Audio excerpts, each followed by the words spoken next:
Avec vous sur Sud Radio pour le 10h midi et comme tous les jours entre 11h et midi, nous commentons l'actualité, cette actualité marquée évidemment par le coronavirus avec aujourd'hui pour débattre et réagir à l'actualité Alexis Poulain. Bonjour, vous êtes journaliste, directeur de la publication du Monde Moderne. Bonjour à vous, vous allez bien ? Bonjour. Très bien, très oui. bien. Et vous, Valérie, ça va ? Très bien, je vais bien. Je vous réponds à tous, je vais bien. Pascal Bataille, animateur, producteur, chef d'entreprise. Bonjour Pascal. Bonjour Valérie. Tout va bien aussi ? Très bien, je vous remercie. Oui, tout. Jean-Luc Benamias, membre du Conseil économique, social et environnemental. Je vous pose la même question, Jean-Luc. Tout va bien ? Tout va bien, merci. J'espère que tout le monde va bien aussi. Pour les gens qui nous écoutent. Visiblement, oui. Et Sophie de Menton, bonjour Sophie, vous allez bien ? Bonjour. Je vivais momentanément bien avec un coronavirus au foyer, donc j'attends. Ah. Bon, oui, vous avez effectivement quelqu'un qui est touché par le coronavirus. Voilà. On va parler du relâchement du confinement. Ça fait une semaine qu'on en parle. Moi, je sais que j'étais assez indignée par ce mot de déconfinement qui, à mon avis, a marqué les esprits. Les Français sont-ils indisciplinés ? Est-ce qu'il faut augmenter les amendes ? Que faut-il faire ? Comment faire passer ce message qu'il faut rester chez soi, même si parfois il y a des situations difficiles ? Je voudrais qu'on parle des EHPAD avec une gestion calamiteuse dans certains d'entre eux, en particulier à Clamart et à Mougins. Il y en a d'autres, alors ils font ce qu'ils peuvent, mais on peut s'interroger parfois sur les propriétaires de ces EHPAD. Est-ce qu'ils ont vraiment mis en place les mesures qu'il fallait ? Et puis on parlera de la volte-face du gouvernement à propos des masques qui ne servaient à rien il y a quelques semaines et qui d'un seul coup sont devenus, selon l'Académie de médecine, indispensables. On va parler de tout ça avec vous. Commençons avec notre petit tour de table sur ce qui a retenu votre attention. Alexis, commençons avec vous, Alexis Poulain. Alors moi, c'était le discours de la reine hier soir, qui est une leçon de communication politique pour tout le monde. Elle a dit à peu près la même chose qu'Emmanuel Macron, mais elle l'a bien dit. C'est-à-dire qu'elle a appelé à l'unité, qu'elle a parlé de résilience. En 4 minutes, c'est court, c'est bien emballé, c'est rassurant, ça parle de lendemain qui chante et de responsabilité. Il n'y a pas de discours martial, il n'y avait pas de décor avec les tentes militaires derrière. Et mine de rien, 4 minutes, en fait, c'est simple, hein, il faut faire court, il faut juste être concis et faire court. Et il y avait ce matin d'ailleurs des échos des spécialistes de la com du président français qui s'inquiétaient en fait de la mise sur orbite de Jupiter, qui est complètement déconnecté en fait du discours médical, qui est très pragmatique, qui est en train de rassurer, et lui qui est parti dans la tangente guerrière qui marche pas du tout au final. On se rend compte que c'est un discours qui fait flop, et donc on voit qu'à vouloir trop faire de com politique, on s'enlise dans n'importe quoi.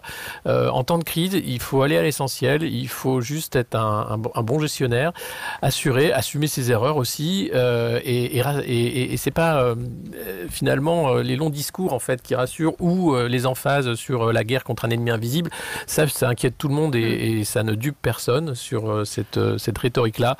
Donc voilà, 4 minutes pour dire soyez unis, soyez responsables. Et c'est important parce qu'effectivement les beaux jours arrivent, et voir que les gens commencent à se déresponsabiliser en disant finalement ça va mieux, le plateau est là, donc au pire si je le chope, les urgences pourront m'accueillir. On sent un peu de laisser aller. On va y revenir. On va y revenir. Ouais. Juste Sophie. Il faut faire court, mais commencer l'émission en cassant le président de la République, ça fatigue tout le monde. Moi, je trouve que je n'en peux plus. Lisez. Je parle de communication politique.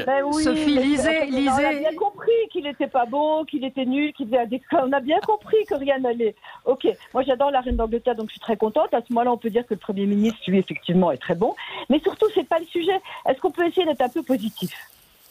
Oui, mais lisez le papier du Parisien aujourd'hui auquel faisait allusion Alexis Poulain. Il est assez dramatique pour le président de la République parce que son entourage très proche est assez désespéré du comportement. C'est calamiteux en disant que c'est un président qui aime se déguiser. C'est de l'entourage très très proche. Oui, qui veut intervenir ? Parisien aujourd'hui, dimanche, il ferait mieux le. Alors, Sophie, ne parlez pas sur tout le monde. Sophie, attendez et à tous, je vous demande d'attendre que je vous donne la parole, sinon c'est une cacophonie, on ne s'entend pas. Exact. Alors, qui veut parler ? Jean-Luc. Pascal Bataille. Jean-Luc Benamias, oui. Non, juste un rajout par rapport à ce qu'a dit la reine d'Angleterre hier. dans son discours. Hein. 4 minutes, je trouve ça très bien, moi. Et deuxièmement, elle a bien parlé de... On n'est pas en guerre. Et elle a fait référence justement à des périodes, puisque cette dame est quand même relativement âgée, c'est le moins qu'on puisse dire. Elle a fait référence à des espaces de guerre réels qu'elle a vécu. Eh bien, on n'est pas en guerre. Non, on est... Quel est l'ennemi ? L'ennemi, c'est le coronavirus. Cet ennemi, il est partout. Il n'est pas humain. Donc, à ce niveau-là, je trouve ça très bien aussi de rappeler que on a un combat. C'est sûr. Ce combat est d'être solidaire de manière internationale. Elle l'a aussi rappelé. Voilà. Je voulais juste rajouter ça. Ouais. Oui. Alors, alors moi, vous voyez, j'ai ma tasse. Si vous nous suivez sur Facebook, Keep Calm and Carry On, qui était un slogan du gouvernement anglais pendant la Seconde Guerre mondiale. Donc déjà à l'époque, c'était effectivement ce message qui était passé par le gouvernement britannique, qui était destiné à relever, aider le moral de l'opinion britannique. Et donc c'est un peu la devise des Anglais que je trouve plutôt pas mal, c'est-à-dire gardez votre calme et avançons et regardons vers l'avenir. Alors Sophie, je vous redonne la parole. Donc la une du Parisien d'hier a beaucoup fait réagir. Effectivement, je vous écoute. Sophie ? Avant de donner des... Oui, je suis là. Vous m'entendez ? Oui, je vous écoute. Je suis là. Je disais que avant de donner des leçons de communication, car c'est bien une question de communication, et on peut préciser évidemment que malgré toute l'admiration que je voue à la reine d'Angleterre, ce n'est pas elle qui a fait le discours. Ils sont d'ailleurs tous très bons, les discours de Winston Churchill. Parce que vous croyez qu'Emmanuel Macron et Édouard Philippe font tout seuls leur discours ? Oui, je pense, alors je me trompe complètement, je pense qu'Emmanuel Macron en fait beaucoup plus que ce qu'on lui donne. Mais, mais c'est pas le propos. C'est pas le propos. Alors, reparlons du Parisien dimanche qui donne des bons points, et du Parisien, pardon. Et hier, j'ai acheté donc le Parisien dimanche, et j'ai vu 4 personnalités tout à fait estimables, comme Thierry Breton, Jean Jouzel, Yasha Mounk, Axel Kahn, et ils racontent le monde d'après. Et j'ai pas pu m'empêcher d'avoir une forme de lassitude. Pourquoi est-ce que ces 4 hommes qui racontent le monde d'après? On est tous d'accord. Je veux dire que on a honnêtement des femmes largement aussi compétentes, et en plus de ça, je pense que les femmes, outre la compétence qui est égale, elles ont aussi une façon beaucoup plus pragmatique et de bon sens de voir les choses. Et j'ai été quand même choquée de voir des hommes du siècle dernier aussi, qui nous racontaient sur d'eux le monde d'après. Dommage, le Parisien peut se donner à lui-même une leçon de communication avant de donner forcément des mauvais points à Macron. Oui, c'est pas des mauvais points, ils font aussi leur boulot, ils informent, ils font des enquêtes, c'est pas eux qui disent Macron est mauvais ou pas. Ils sont allés, leur journaliste est allé interroger des gens de l'entourage d'Emmanuel Macron qui ont donné leur avis. Ils auraient très bien pu dire qu'il était formidable. Alors il se trouve que les gens dans cet article disent que donc voilà. Donc il faut rappeler que le directeur de la rédaction du Parisien s'est excusé, a dit que c'était une erreur regrettable, que c'était une maladresse. Bon, on va voilà. C'est qu'il s'excuse, bien sûr, on comprend. Je n'ai même pas besoin qu'il s'excuse. Ce qui est très intéressant, c'est le réflexe. C'est le réflexe, oui, je suis d'accord avec vous. Oui, c'est ça, voilà. Bien sûr qu'il l'a pas fait exprès, tout d'un coup, il s'est dit quelle horreur, sa femme l'a engueulé, pas tout, quoi. Mais je veux dire, le réflexe. Allez, coup de cœur pour Jean-Luc Benamia, soyons positifs.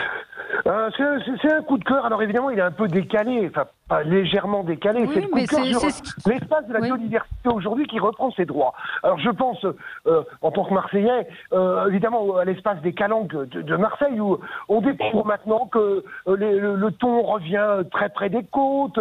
On voit l'ensemble des animaux marins revenir très près des côtes. On voit les oiseaux et ainsi de suite. Voilà. Alors je dis que c'est décalé parce que bien évidemment que je pense aux gens qui se promènent évidemment régulièrement, et ils ont raison, hors confinement dans l'espace des Calanques. Je comprends très bien tout cela, bien évidemment, j'en suis. Mais voilà, clairement, on voit que l'espace de la biodiversité reprend très très vite ses droits. C'est intéressant. Ouais. Oui, il y a des canards dans Paris, il paraît également, qui se baladent, qui sont sortis des quais et qu'on a vu revenir effectivement des dauphins, qu'on a vu beaucoup de choses. Vous avez raison de pas à Paris, non. Mais il n'y a pas que Paris. Voilà. Pascal Bataille, vous devez être confiné dans le sud-ouest, puisque vous habitez là. Vous n'êtes pas un Parisien qui avait fui. Voilà.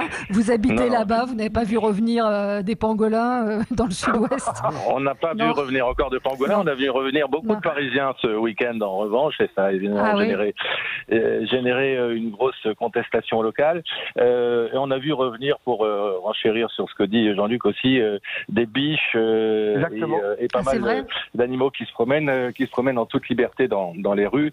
Malheureusement, il faut redouter que ça ne survive pas au déconfinement, mais en tout cas, c'est des spectacles pour le moins agréables et ça fait partie des quelques effets positifs, on va dire, et sur lesquels il faudra peut-être réfléchir de ce virus et de cette crise. Je ne vais pas renchérir sur ce qu'ont dit Alexis et Jean-Luc tout à l'heure sur les problèmes de communication. Je voulais un tout petit coup de cœur pour cette start-up bretonne. Je ne sais pas si vous avez déjà eu l'occasion d'en parler, Valérie, parce que je sais que vous écoutez le plus régulièrement possible, mais une start-up bretonne qui a mis au point, apparemment, un test de dépistage du virus extrêmement rapide. C'est son intérêt d'ailleurs, c'est qu'en quelques minutes, il permet de lire le résultat et de savoir si la personne donc est porteuse ou non. C'est une start-up qui s'appelle. C'est un test sanguin ou un test C'est un test sanguin, une petite piqûre au bout du doigt, une goutte de sang permet de faire le test. Alors j'ai lu ça dans Ouest France vendredi dernier et écoutez, je pense qu'il faut essayer de se féliciter d'abord parce qu'on critique beaucoup la France et les Français et notre gestion de la crise à juste titre, mais il faut se féliciter aussi du fait qu'on puisse être innovant et en pointe sur la recherche. Ça permet aussi, donc cette start-up, elle a besoin d'être aidée parce que malheureusement, elle a aujourd'hui, donc si ce qui est écrit Ouest France est vrai, elle a le moyen de dépister très rapidement. Maintenant, elle n'est pas en capacité de produire et donc va se poser évidemment le problème des moyens à accorder à des entreprises de ce genre pour pouvoir passer de la phase, je dirais, de test à la phase industrielle de production pour qu'on puisse tous bénéficier au plus vite de ce genre de test parce que ça, c'est quand même l'un des vrais problèmes désormais. Bien sûr, c'est le dépistage. Les masques et les tests et le dépistage, absolument. Mais là, on rentre dans une autre problématique parce que j'ai eu, moi, plusieurs personnes, et je crois que Sophie, vous pouvez en parler, sur l'incroyable complexité administrative, la non-réponse des ARS. Enfin, il y a une lenteur qui fait que des gens qui travaillent, qui mettent au point des tests comme cela, n'arrivent pas à se faire entendre. Sophie, je crois que vous avez, vous, une expérience dans ce domaine. Tout à fait. À Éthique, on a essayé d'intervenir tout de suite. Il fallait que nos entreprises commandent des masques, il fallait savoir ce qu'on pouvait faire, il fallait déjà penser aux tests pour la reprise, parce qu'on va reprendre nos salariés, mais il faut d'abord les tester. Et donc, on est allé dans tous les sens, y compris avec les ministères. Je connais cette start-up bretonne dont m'a parlé d'ailleurs Alain Madelin, qui est tout à côté de chez lui. Elle n'a pas les moyens, elle peut sortir, je ne veux pas faire dire de bêtises, mais faire très peu de tests par jour. Et on est dans un délire. Et je vais vous dire, Alexis Poulain, si moi j'avais une colère épouvantable à pousser, même maintenant et après, on a une seule solution en France, c'est la réforme de l'État, c'est faire sauter cette technostructure. Aujourd'hui, il y a en particulier... On est bien d'accord. On est d'accord, alors ça va. Aujourd'hui, je l'ai envoyé Oui, vous m'avez envoyé, Sophie, c'est incroyable, un document, donc c'est un formulaire du ministère de l'Action des comptes publics. Je suis une entreprise, je veux importer des masques. Étape 1, je n'ai pas l'habitude d'importer. Étape 2, suis-je soumis au principe de réquisition? Enfin, il y a comme ça un nombre de pages, de situations qui sont d'une complexité invraisemblable. Je crois très honnêtement, Sophie. Ce qui est très grave, c'est que nos hommes politiques ne gouvernent pas leurs administrations. Je veux dire qu'ils sont évidemment que c'est pas Macron ni le Premier ministre, ni même un ministre de ce ministère-là. Je pense qu'il n'arrive pas à arrêter la production administrative. Nos boîtes ne peuvent pas exporter les masques quand elles en fabriquent, ne peuvent pas importer des masques, ne peuvent pas faire des tests. Les tests, c'est épouvantable. Nous avons des mois de retard.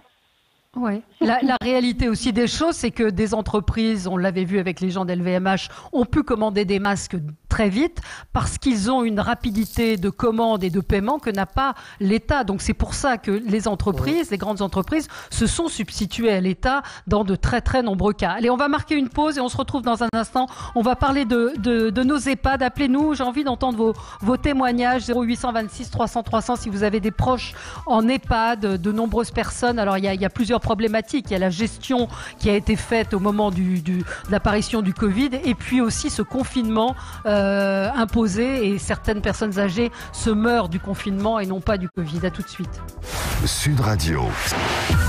On est avec vous jusqu'à midi. Vous retrouverez ensuite André Berkoff. On va parler du relâchement du confinement. On va également parler de ces masques qui d'un seul coup sont devenus beaucoup plus importants. Mais je voulais qu'on commence avec ce qui se passe dans les EHPAD, dans certains EHPAD. Alors la situation est extrêmement compliquée, évidemment à gérer, et évidemment que l'idée n'est pas de jeter l'opprobre sur tous les salariés des EHPAD qui font énormément de choses, mais plutôt sur ceux qui sont propriétaires des EHPAD. Quand on sait combien coûte une place en EHPAD, on peut être étonné du manque de moyens parfois, et je pense à l'EHPAD de Clamart ou à celui de Mougins où il y a eu des morts et où rien n'a été visiblement mis en place. Il y a l'histoire qu'a raconté vous l'avez peut-être vu au journal, au journal de France 2, où la direction de cet EHPAD a maintenu à Clamart qu'il n'y avait pas de cas, et en fait Hermine, 96 ans, a été contaminée par le Covid sans que personne ne s'en aperçoive. Sa petite fille s'est mobilisée,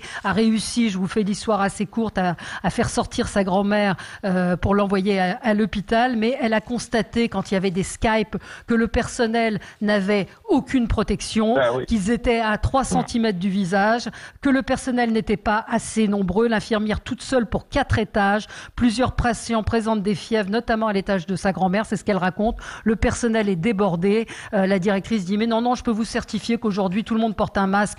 Or elle s'est bien rendu compte que tout le monde n'avait pas de masque. Des aides-soignantes ont été, donc il y a eu un déni en particulier, donc c'est le groupe Corian qui gère un certain nombre d'EHPAD et qui visiblement n'a pas pris les mesures qu'il fallait, et en plus, juste comble de l'horreur, donc sa grand-mère hélas est décédée, Hermine est décédée le 1er avril, et elle a reçu un coup de fil le 2 en lui disant votre grand-mère dort, et puis après elle en a reçu un autre, un mail en lui disant toutes nos condoléances, votre grand-mère est décédée, et en gros je vous fais parvenir la facture ne tenant pas compte du décès de votre grand-mère. Enfin voilà, je voulais vous raconter cette histoire, et j'aimerais bien que le groupe Corian nous appelle pour nous raconter comment ces affaires ont été réglées, parce que je trouve ça absolument scandaleux. Alors je vous laisse la parole. Qui voulait intervenir? Alexis Poulain?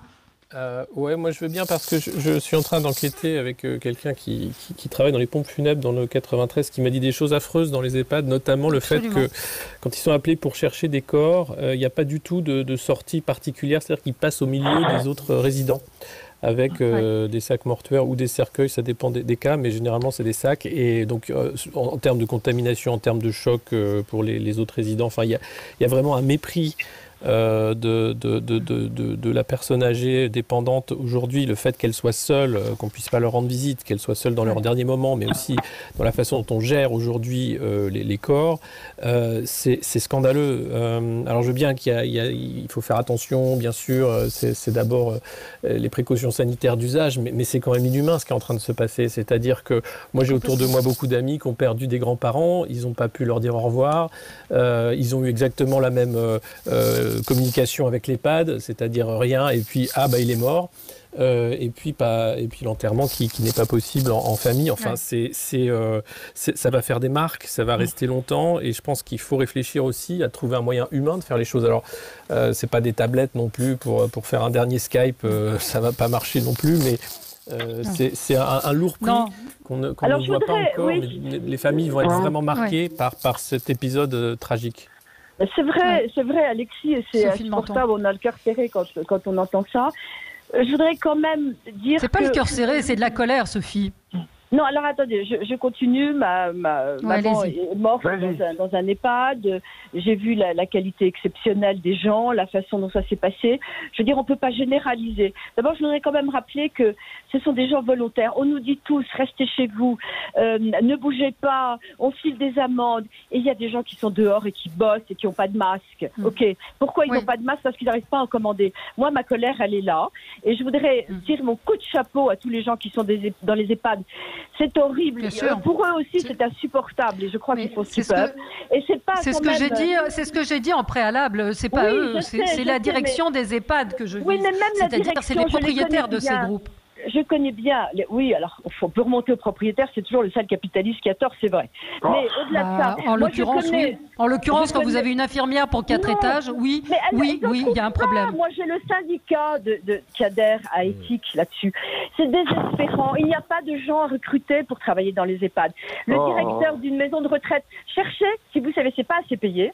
Et en temps normal. Il faut payer déjà, peut-être un petit peu plus, Sophie. Mais oui, il faut payer un peu plus. Ça, je suis d'accord avec vous.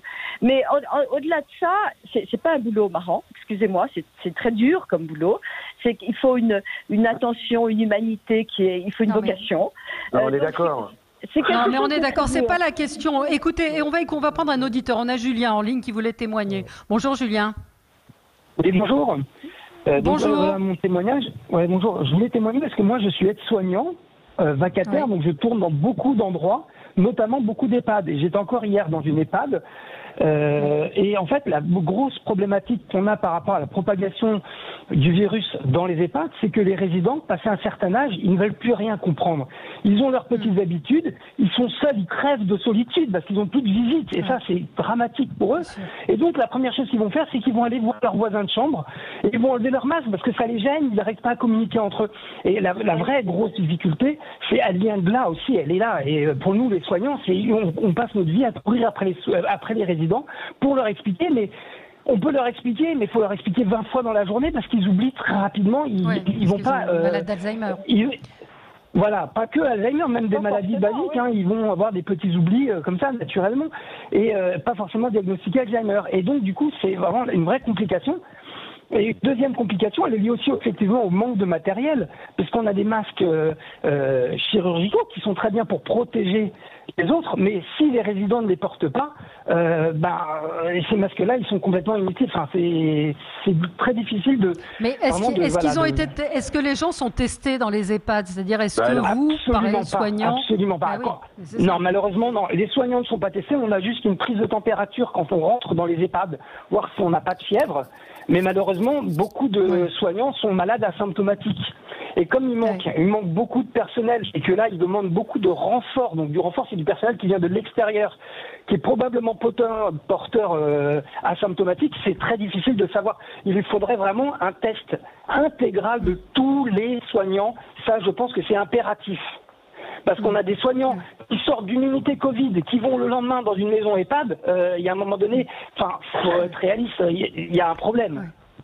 Oui. Merci de votre témoignage. Et c'est vrai que certains auditeurs me font remarquer que le problème, en fait, il y a le Covid, mais il y a aussi des tarifs qui sont très élevés et avec du personnel qui ne suit pas. Oui, Pascal, c'est Pascal qui veut intervenir. Je veux bien intervenir effectivement parce que cette question des EHPAD et des tragédies effectivement humaines qu'on y observe ne fait que pointer un bilan qu'on connaissait plus ou moins, même si on le laissait sous le tapis, qui est effectivement la gestion globale des personnes âgées dans notre pays. Et j'en veux pour preuve aussi la façon dont les personnes âgées ont été traitées par obligation, malheureusement, dans les hôpitaux. C'est-à-dire qu'on a fait du tri ces dernières semaines.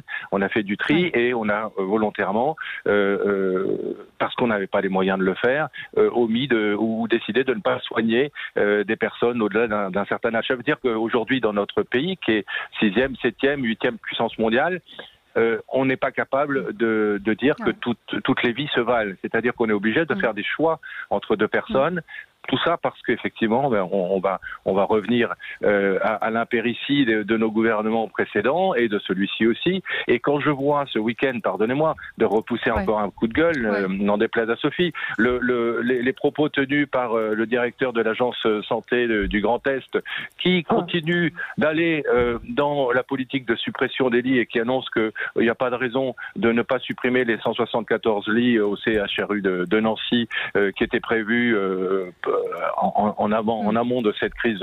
Ça veut dire qu'on n'apprend pas. Ça veut dire qu'on continue effectivement dans cette ligne de sacrifice de la santé et notamment de nos personnes âgées. Parce que EHPAD, ça prouve que le privé n'est pas forcément mieux que le public, cette gestion-là. Mais dans le public, le gouvernement, l'État n'a pas assuré sa mission régalienne depuis des années de préserver cette notion indispensable, fondamentale, qu'est la santé. Oui, absolument. Jean-Luc. Alexis. Jean-Luc, alors Jean-Luc n'a pas parlé, oui. Exactement. Bon, je veux pas faire un cas personnel, mais ma mère est en EHPAD dans le 93 à Pantin. Elle a 88 ans. on est bien sûr dans moi, je reproche pas à la direction de cet EHPAD, vu de loin, puisque moi je suis très loin par rapport à Pantin. Je trouve qu'il gère, me semble-t-il, bien la situation. Ma mère est confinée dans sa chambre maintenant depuis plusieurs semaines, c'est-à-dire qu'elle voit les aides-soignants et sans doute les infirmières, mais personne ne se déplace dans l'EHPAD. Ce que je veux dire par là, c'est que le manque de masques. Alors là, je vais m'appuyer sur un journaliste de l'Est républicain qui s'appelle Jean-Pierre Tenoux. La région Bordeaux-Franche-Comté a acheté des masques. Ces masques sont arrivés à Bâle, à l'aéroport de Bâle, donc en Alsace. C'est l'État français qui a dit non, nous les réquisitionnons. Ces masques devaient servir aux EHPAD de Bourgogne-Franche-Comté pour justement aller dans les EHPAD. Il y a un moment donné, le manque de masques absolument scandaleux qui existe fait que même si on veut faire des efforts, et les régions en font, les collectivités territoriales en font, c'est leur boulot, et même si on veut faire cela, on leur dit non, pas du tout, c'est pour les soignants dans les hôpitaux. Bien sûr qu'il en faut aussi pour les hôpitaux, mais il y a un moment donné, tout ça n'a plus de sens. Et je crois aussi, pour terminer sur les EHPAD, qu'à un moment donné, le confinement généralisé, que je comprends très bien dans les EHPAD, et je soutiens totalement les aides-soignants, les infirmières par rapport à tout cela, il y en a même qui vivent à plein temps, vous avez bien lu ça, à plein temps depuis plus de 3 semaines, dans leur EHPAD, les aides-soignants, les infirmières. C'est génial, c'est énorme, c'est gigantesque. Mais à un moment donné, il va bien falloir que les parents, les enfants que nous sommes, les petits-enfants que nous sommes, à un moment donné, par rapport à nos anciens, on puisse au moins avoir un contact relativement direct. Sinon, ça va être, si ça dure encore un certain temps, et ça risque malheureusement de durer un certain temps, il faut qu'on ait des moyens autres que Skype et autres, parce qu'à ce niveau-là, je vois ma petite maman, elle est même incapable aujourd'hui, elle a toute sa tête, mais au niveau des mouvements, des gestes, elle est incapable d'aller sur Skype. Bien sûr. Bien sûr, voilà. bien sûr. Mon cas personnel est à ce niveau-là, voilà, c'est comme ça, je raconte ça, pardon Valérie. Mais j'ai une amie qui a tweeté hier en disant ma grand-mère se meurt du confinement, qui est une dame qui est en EHPAD, qui s'alimentait, qui parlait, et elle ne parle plus depuis mercredi dernier, elle ne s'alimente plus. Serge Effez, qui est psychiatre et qui raconte que il a perdu sa maman, et il dit c'est une grave erreur psychologique, même au nom d'une maladie, on ne peut pas faire l'impasse là-dessus. C'est vrai qu'il va peut-être falloir trouver des solutions pour qu'on ne perde pas nos aînés de désespoir. Est-ce qu'on peut pas imaginer qu'il y ait des pièces, qu'il y ait des choses, des vitres, je ne sais pas. C'est très très compliqué derrière des vitres. Alors je ne sais pas si ça changera quelque chose, mais il y a un manque de personnel évident, et il y a surtout aussi, et vous êtes nombreux à le signaler, un manque de transparence sur les chiffres et sur le déni qu'il y a eu, encore une fois, des cas de Covid dans de nombreux EHPAD. Allez, on marque une petite pause et on se retrouve dans un tout petit instant. À tout de suite. Avec vous sur Sud Radio jusqu'à midi pour commenter l'actualité avec Alexis Poulain, Pascal Bataille, Jean-Luc Benamias et Sophie de Menton. On a un auditeur qui voulait s'exprimer au 0826 300 300. C'est Samy. Bonjour Samy. Samy, vous êtes là ? Non, on n'a pas Samy, donc on vous écoute. Vous êtes pharmacien, c'est ça ? Oui, on vous écoute. Oui, je suis pharmacien à Paris. Je voudrais juste pousser un petit coup de gueule par rapport à la problématique des EHPAD et dire simplement que cette problématique des EHPAD, en fait, c'est juste la partie émergente en fait de l'iceberg. C'est quoi ? C'est que vous avez cité tout à l'heure en fait le cas de Clamart. Clamart, il appartient en fait à un groupe qui s'appelle Corelio, 3 milliards 34. D'accord ? Donc les EHPAD sont là pour faire d'abord de la rentabilité du rendement. Je suis désolé. Et je suis entièrement solidaire et empathique en tant que soignant sur le terrain, parce que je pense que j'étais Covid, j'en suis guéri. J'ai des amis collègues qui sont Covid positifs, qui sont malades. Je suis entièrement solidaire en fait du personnel qui se fait exploiter en fait dans les EHPAD, malheureusement, et eux ils sont sur le front, sans les moyens. Absolument. Et je suis désolé, j'ai beaucoup aussi de désolation par rapport aux personnes âgées en fait qui paient la peau des fesses. Alors que les EHPAD sont là pour le rendement. Vous savez, on est à 3 fermetures presque, ou 2 fermetures et demie, de pharmacie par semaine. Pourquoi ? Parce que les EHPAD s'entourent par exemple de fournisseurs pour avoir des prix sur le matériel, pour détourner en fait la clientèle. Et alors que nous, on est sur le terrain, on check les patients, on prend la température, on check les patients qui ont des symptômes Covid, on les dirige vers le 15, vers les médecins. Que font les EHPAD ? Rien. Le rendement et la rentabilité et l'argent.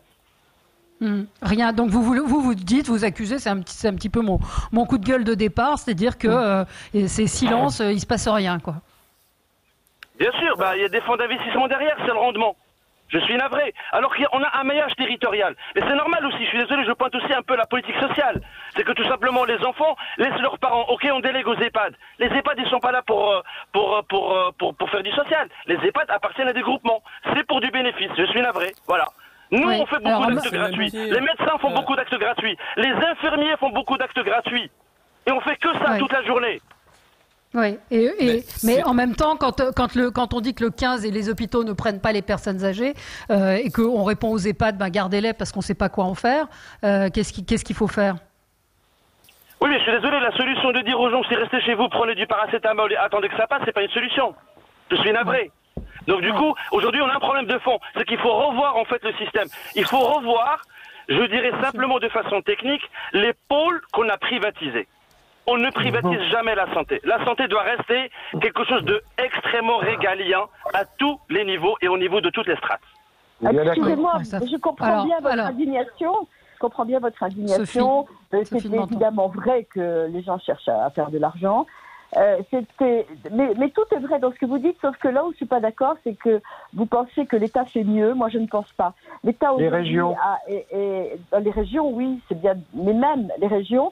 Les départements, les communes. Avec des cahiers, non, on peut privatiser avec des cahiers des charges, etc.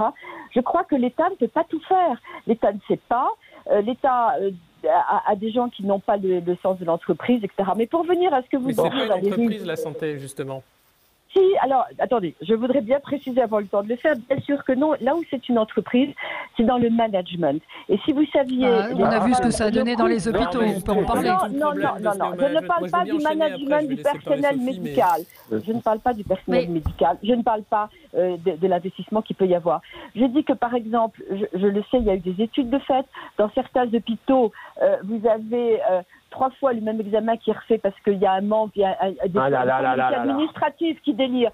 Je vais vous donner l'exemple quand même de l'hospitalisation privée qui réclame depuis 2 mois, depuis 1 mois et demi, ils réclament d'avoir des Covid. Les hôpitaux ne voulaient pas transférer de malades au privé. Madame, c'est pas si simple. Mais c'est pas la question. Oui, Samy, vous êtes toujours là, puis après on va passer. Je termine là-dessus, s'il vous plaît. Madame, je respecte entièrement votre point de vue. Sophie, c'est ça? Je suis désolé. Sur le terrain, je suis désolé. On ne fait pas la santé avec des tableaux Excel, on ne fait pas la santé avec des diagrammes. C'est un don de soi, on fait don de soi. Je suis inscrit dans la réserve sanitaire. C'est-à-dire on peut m'appeler le soir pour aller au milieu de la réanimation, au milieu des Covid, j'y vais. J'y vais bénévolement, je ne compte pas. Et ça m'énerve d'ailleurs qu'on se fasse applaudir le soir à 20h, je tiens à le souligner. Parce que je suis désolé. Il y a 3 mois, les infirmiers, les médecins, tout le monde était dans la rue, ils se sont fait gazer, les gens n'étaient pas là. Je suis désolé. Merci Samy de votre intervention. Alors Alexis Poulain. Merci Samy pour ce témoignage parce que c'est extrêmement important. Et on sent, merci parce qu'on sent l'engagement en plus de ces soignants et de ces gens comme Samy. On ne peut pas demander à ces gens-là des théoriques pour que le système tienne, en fait. On leur demande d'être des héros parce qu'eux, ils ont le sens du devoir. Ils ne vont pas laisser crever les gens. Donc, ils font des choses, ils ne sont plus d'accord parce qu'à un moment, ils savent que même en faisant tout ce qu'ils peuvent, ils font un sale boulot.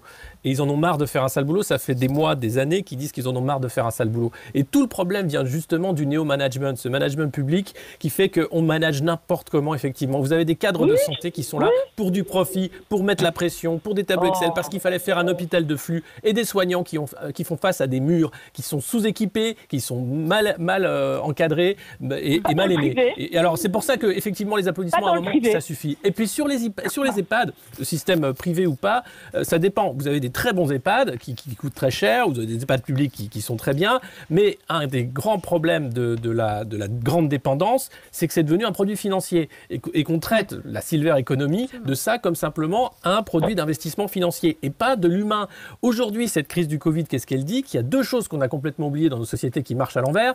1, c'est l'humain, et 2, c'est le temps long, la planification. Donc, qu'est-ce qu'on veut faire si on veut un monde d'après qui ne soit pas le pire du monde d'avant? C'est redonner les moyens au public, donc l'État, les régions, les communes, pour pouvoir planifier, parce qu'eux s'en foutent du profit de court terme. Eux, ils sont là pour que les communautés, elles fassent de la solidarité sur le long terme. Et puis, la deuxième chose, c'est mettre l'humain. Arrêter avec ces politiques de ressources humaines, avec ce néo-management pourri. Je vous invite tous à lire Johan Chapoutot, historien sur Libre d'obéir, qui explique comment finalement les méthodes nazisme de management ont perduré dans les années 60 et jusqu'à présent et qu'on fait n'importe quoi. C'est ce qu'on a vu avec l'ARS du Grand Est qui disait c'est pas grave, on va continuer avec la suppression des lits parce qu'on en est là, un système avec des poulets qui ont le cou coupé et qui courent sans savoir pourquoi.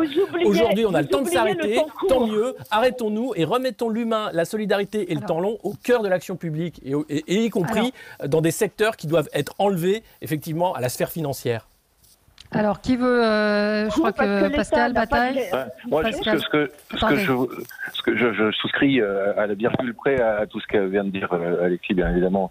Mais on en revient finalement à un seul et vrai problème. C'est à quel moment l'État va mettre les bons moyens en face des bons besoins. Et aujourd'hui, on sait que les moyens, les besoins, ils sont très clairs. C'est des masques et des tests.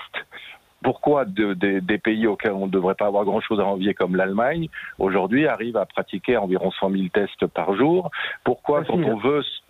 Pardonnez-moi, je n'ai pas entendu. J'ai dit facile, au moins 100 000. Oui, au moins 100 000.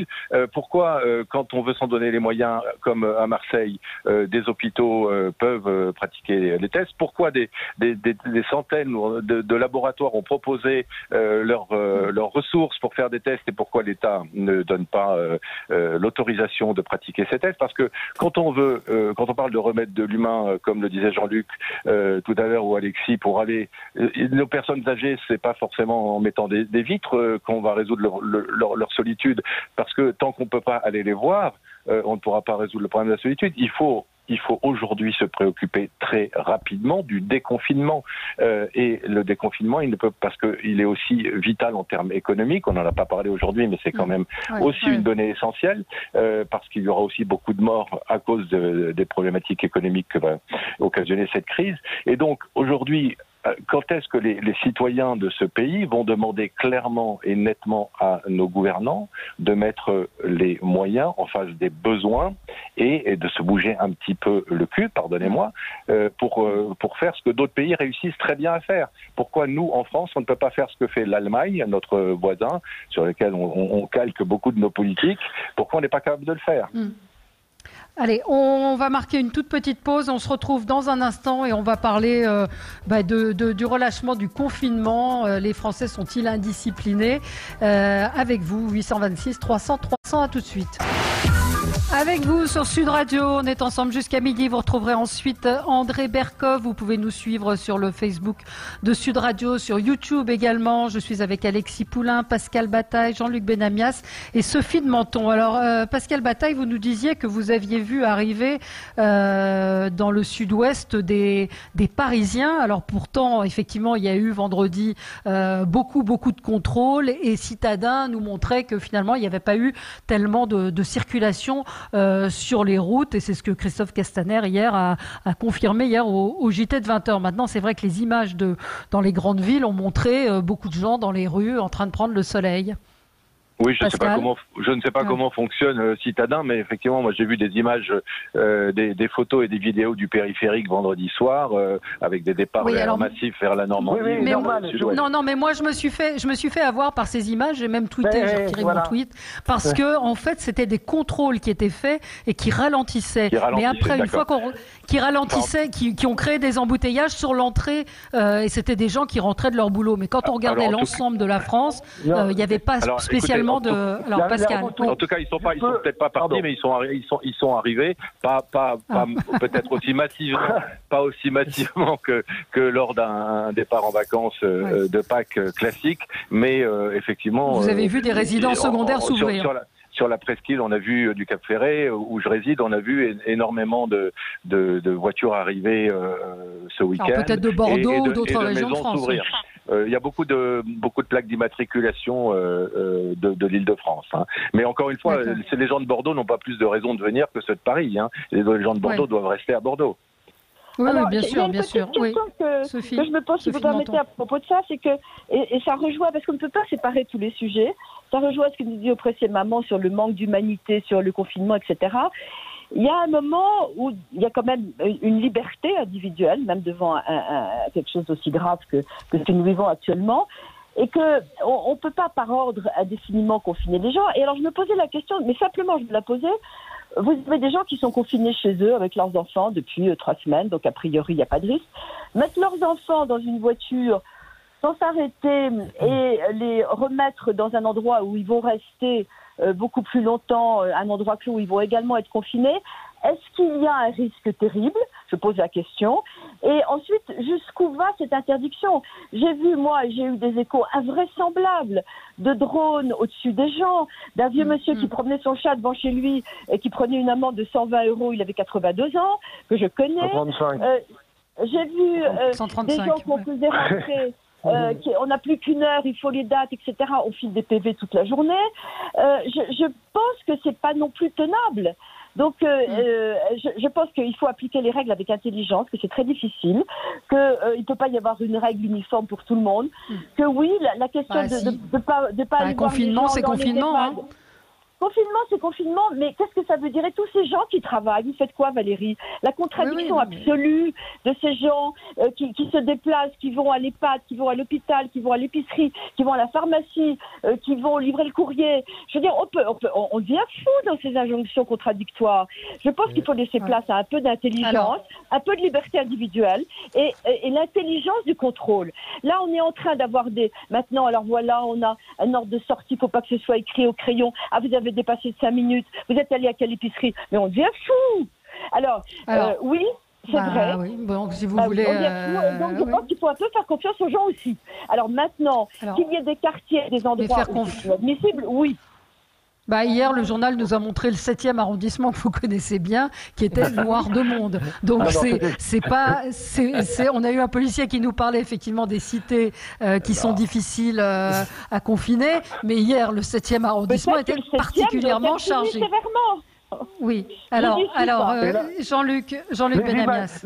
Les images qu'on a vues le plus hier, c'est la rue Montorgueil, qui était ouverte. Mais clairement, la rue Montorgueil, que je connais un peu, j'ai vécu à Paris il y a très longtemps, oui, il y a des commerces partout, qui sont, évidemment, c'est des commerces de bouche, qui sont ouverts. Je pense que, à ce niveau-là, et pour une fois, je suis d'accord avec Sophie, il y a des gens qui bossent, quoi. Et à un moment donné, le dimanche, peut-être qu'ils n'étaient pas en train de bosser, et ils sont allés faire les courses de la semaine. Et alors, c'est compliqué, parce que les injonctions contradictoires qui fait qu'il va falloir de plus en plus retourner au travail. C'est bien ce que j'entends et ce que je vois. Et en même temps, retourner au travail, pas uniquement pour des histoires de santé, d'aller travailler dans les EHPAD ou d'aller travailler dans les hôpitaux. Donc, rouvrir un certain nombre de secteurs économiques. Ce qui me paraît relativement utile et normal. Et oui, dans ces cas-là, comment la police nationale qui fait son boulot peut réussir à être équitable par rapport à ça? C'est extrêmement compliqué. Moi qui ai la chance d'être là dans une maison de famille dans la Drôme, évidemment que le confinement, je le vis sur plus 1 km². Alors, si vous voulez, c'est beaucoup moins difficile, mais je comprends, moi, les familles en ville, que ce soit Marseille, Paris, Bordeaux, Lyon, qui à un moment donné, surtout quand ils ont de jeunes enfants ou des adolescents, à un moment donné, se disent bon, on va sortir 1 heure, on va sortir 1h30. Ça me paraît extrêmement normal. Et je pense, moi, que les Françaises et les Français, comme dans beaucoup de pays, ont compris qu'il fallait faire extrêmement attention. Je pense que, à part des fous furieux, ça existe, ou des folles furieuses, le reste des gens ont vraiment compris la notion de toutes les garanties qu'on doit prendre. Et on va arriver à une chose, vous le savez tous, dès qu'on aura suffisamment de masques. Quand le déconfinement va commencer, eh bien, tout le monde mettra un masque. Ça me paraît extrêmement normal s'ils existent. Un masque qui ne servait à rien il y a 3 semaines, je vous le rappelle. C'est le moins qu'on puisse dire, Valérie. Qui voulait intervenir? En France, Valérie, tout ce qui n'est pas obligatoire est interdit. Et inversement. Oui, mais on a un virus qui est extrêmement contagieux. On a un virus qui est extrêmement contagieux. Sortir 1 heure pour aller se promener, pourquoi pas. Hier, j'ai vu un tweet de quelqu'un qui expliquait un policier qui interpellait, qui contrôlait quelqu'un et qui disait attendez, je sais plus laquelle parce que j'ai fait 3 attestations pour pouvoir rester dehors plus longtemps. Donc il y avait rempli 3 heures différentes. Donc les Français sont malins. Et aujourd'hui, il faut souligner qu'il y a l'attestation numérique qui est enfin disponible. Oui, absolument. Alors moi, j'ai pas compris, je suis désolée, il y a marqué le QR code. J'ai dit à un copain que je pensais que beaucoup de gens ne savent pas ce que c'est qu'un QR code, ni surtout comment on flash le QR code. Je ne sais pas ce que vous en pensez. Il se génère, à partir du moment où on remplit, il se génère et c'est aux policiers après qui vont pouvoir flasher le QR code. Merci, heureusement que vous êtes là. Heureusement que vous êtes là. Non, mais parce que ça permet de ne pas justement remplir le truc avant que les policiers arrivent. changer d'heure, etc. Mais de toute façon, je pense que ce confinement, effectivement, on parle de déconfinement, on a un autre problème devant nous qui est la crise économique. Et l'État et les gestionnaires de l'État, surtout à Bercy, sont en train de se rendre compte que ça va coûter extrêmement cher. Il va falloir trouver des solutions. Et la solution, elle est simple. Elle a été montrée par la Corée du Sud et d'autres pays. C'est des tests massifs et des masques. Et des gens qui retournent à une vie, pas normale, bien entendu, mais à une vie active. Et ça, on ne va pas pouvoir en faire l'économie. Donc, quand j'entends que les masques vont arriver, alors on attend toujours, alors que l'Italie, ça y est, commence à distribuer gratuitement des masques aux populations. L'Italie qui a arrêté l'économie pendant une semaine et plus, parce qu'il n'y avait plus le choix tellement l'ampleur de l'épidémie était énorme. Nous, on doit absolument éviter ça. Et je pense que voilà, il va falloir revenir à la raison et dire oui, il va falloir protéger tout le monde, il va falloir tester tout le monde. Ça va prendre du temps, ça va coûter cher, mais c'est la seule façon, si on ne veut pas que ça coûte encore plus cher, par les faillites nombreuses des PME qui ne vont pas pouvoir se remettre debout après ça. Voilà qui est bien dit. Oui, tout à fait. Oui, non, tout à fait. Et on n'a pas l'impression, on n'est pas évidemment dans les couloirs ou encore moins dans le secret des cabinets et des bureaux. Mais on n'a pas l'impression, là encore, que le gouvernement prend toute la mesure et toute l'importance de la préparation de ce déconfinement, ou en tout cas, on ne nous parle pas de façon claire de ça. Là encore, on nous prend pour des enfants, comme on l'a fait depuis le début de cette crise.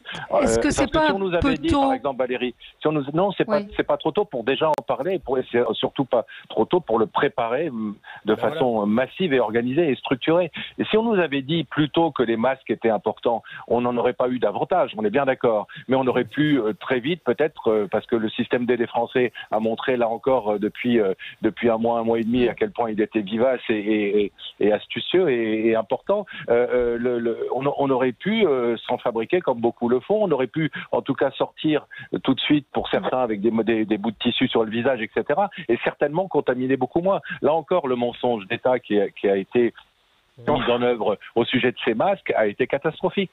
Donc aujourd'hui, il faut dire clairement aux Français, on va devoir confiner, on va devoir déconfiner et ça va passer par telle et telle étape. Le port des masques sera rendu obligatoire, il faudra des tests, il faudra respecter la distanciation sociale, etc. Pascal, on n'en est pas encore au déconfinement. Moi, la semaine dernière, j'avais eu un coup de gueule sur ce mot de déconfinement qui avait été prononcé. Pardon ? Mais on n'en est pas à la préparation. Enfin, oui, mais pas à la communication. Oui, mais pas à la communication. Pas à la communication. Je pense, moi, que ce mot de déconfinement a été dramatique sur les conséquences. On est d'accord, Valérie. Qu'est-ce que vous voulez dire ? Je ne comprends pas ce que vous voulez dire. Je veux dire que le mot de déconfinement qui a été prononcé par le Premier ministre, on lui posait la question, c'est pas lui qui l'a évoqué, a fait croire aux Français que l'épidémie n'était plus là. Or, l'épidémie, elle est encore là. Et qu'il faut absolument faire attention. Et que ce relâchement qu'il y a eu dans les comportements, il est dû à ce mot de déconfinement. Que le gouvernement l'envisage, c'est une chose. Mais je sais, on n'est pas d'accord. Parce qu'on ne parle pas clairement, c'est parce qu'au lieu de dire on va déconfiner à partir de telle date et voilà comment ça va se passer, on continue de nous entretenir dans des chimères de confinement qui va durer une semaine de plus ou 15 jours de plus. Pourquoi on ne nous dit pas ? Parce que on doit savoir aujourd'hui quand même clairement au sommet de l'État combien de temps doit encore durer le confinement pour arriver à faire passer le pacte de l'épidémie. Je pense qu'aujourd'hui les chiffres... Enfin, je pense. En tout cas, il y a un manque d'anticipation là encore qui est le gros problème des Français depuis le début de cette crise. Jean-Luc le nombre de ministres, je vais les citer, qui nous ont dit qu'il fallait retourner au travail. Madame Pénicaud, Monsieur Blanquer qui dit pour et son contraire absolument toutes les demi-journées par rapport au bac, par rapport au retour des enfants dans les écoles, par rapport à tout cela. Tout ça pousse évidemment les gens à se dire à un moment donné, on va vers le déconfinement. Je ne sais pas quand, dans 15 jours, dans 3 semaines, dans un mois, j'en sais rien. Mais tout ça est contradictoire, d'une complexité absolue. Et moi, je comprends nos concitoyens qui à un moment donné se disent ok, mais je le répète, je le redis, je pense qu'une très grande majorité de nos concitoyens ont compris les gestes barrières, complètement compris tout cela. Alors, on a rapidement un auditeur, Jean-Paul est en ligne avec nous, bonjour. Oui, bonjour Madame Expert, bonjour à tous. Bonjour. Écoutez, je voudrais vous dire que pour une fois, je ne suis pas d'accord avec vous, Madame. Je vous ai entendu dire que le mot confinement, j'ai l'impression que vous avez fait un peu du si bête. Et je dis merci. deux mots, Gentil, merci. en disant ça aux Français. Parce que je pense que les Français s'informent régulièrement par vous ou par d'autres médias et savent très bien ce qu'il en est. Voilà, ce que je voulais dire, c'est que je suis artisan. Et tous les jours, depuis le début du mois, les artisans comme nous, avant, c'était marche ou crève. Maintenant, c'est marche et crève. Parce qu'on n'a pas de masque, on n'a rien. Et pourtant, il faut bien qu'on aille à travailler. Qu'est-ce que vous faites comme Je suis dans le bâtiment. Et tout ce qui est mis en place est très compliqué à obtenir. Et je crois que du reste, personne n'a actuellement rien obtenu encore. Voilà, donc si vous n'allez pas sur les chantiers sur lesquels vous pouvez vous rendre, vous ne touchez pas un radis, comme on dit. Vous voyez ? Et ça, cela, c'est très compliqué. On croise des personnes sur notre chemin, on croise des policiers qui nous contrôlent, et ainsi de suite. Toute notre vie est très compliquée tout à fait maintenant. d'accord avec vous, monsieur. Et pourtant, il faut qu'on continue à travailler. C'est pour ça que ce confinement, maintenant, c'est, à mon avis, de la manière dont c'est géré, une connerie. Et je n'accepterai pas de payer, comment dirais-je, des sommes conséquentes, alors que je suis obligé d'aller travailler sans masque, sans test et sans rien. Sans rien. Il arrive un moment où ça suffit. On ne peut pas tout dire et son contraire sans arrêt. Vous comprenez ? Tout à fait d'accord, monsieur. Vous avez mille fois raison. J'entends ce que vous dites. J'entends ce que vous dites. Jean-Paul, il nous reste à peine une minute. Qui veut réagir ? Oui, Alexis. Il faut arrêter de traiter les gens comme des enfants. On va vivre avec ce virus. Donc on va être obligé de sortir. Ce virus, il est là pour rester. Il y aura d'autres vagues épidémiques. Donc il faut se préparer et simplement dire, tant qu'il n'y a pas de vaccin, on va vivre avec ce virus. Et puis d'autres. Cette pandémie, c'est la première grande pandémie du 21e siècle, mais ça va être des choses qui vont se multiplier, comme les catastrophes climatiques. Donc de toute façon, on est obligé de s'adapter. Et arrêter à chaque fois l'activité humaine, ça ne va pas être possible. Donc on doit apprendre effectivement à changer certains comportements et réapprendre la responsabilité individuelle. Et ça, c'est pas en infantilisant les gens qu'on va réussir. Non, il faut les responsabiliser, il faut leur faire comprendre et puis dire, maintenant, oui, effectivement, vous allez sortir, mais vous allez vivre avec ce virus pendant encore des mois, peut-être même des années. Voilà. Alors pourquoi on a confiné ? Parce qu'il fallait, pour éviter un pic pandémique tel que là, on aurait eu beaucoup plus de morts. On multipliait par 10 les chiffres. Donc effectivement, la seule solution, vu qu'on avait été préparé sans test, sans masque, obligé de confiner pour justement éviter ce pic épidémique. Maintenant qu'on va enfin s'équiper, puisqu'on commande des milliards de masques à la Chine, qu'on va les produire en région parisienne et ailleurs, on va peut-être commencer à être autosuffisant et pouvoir s'équiper. Merci à tous les quatre, c'est toujours trop court, on a toujours envie de continuer, mais le débat continue sur Sud Radio et André Berkoff est là dans tous ses états et en pleine forme avec vous dans quelques instants. Très bonne journée à tous à l'écoute de Sud Radio et merci encore à vous d'être aussi nombreux à nous écouter. Très bonne journée.